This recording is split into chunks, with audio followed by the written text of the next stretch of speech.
Akina kaka mpo? Hawa mabinti mnaowaona hawa, akiwa sana na kiu ya kuolewa, ukimwambia lakini mpenzi wangu, unajua hapa nilipo mwenzako sina hata kitanda, yuko we, kitanda cha nini? Tutatafutaga wote we. Mimi nalala tu hata kwenye jamvi. Siku ya kwanza umeingia ndani amelalia kwenye jamvi. Yaani saa 8 utamsikia ameamka yuko jamani. Sasa wanaume wenzako wanapofanya kazi hivi wewe unakuwa wapi?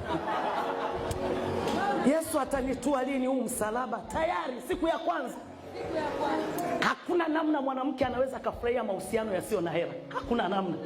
Wanawake tumeumbiwa kupendwa pendwa, tunatakataka zawadi, tunatakataka kutunzwa, ndio tulichoumbiwa sisi.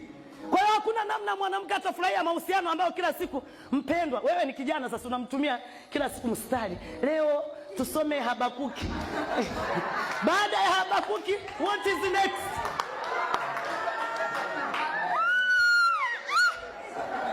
Kesho mpendwa, Mathayo ya 10.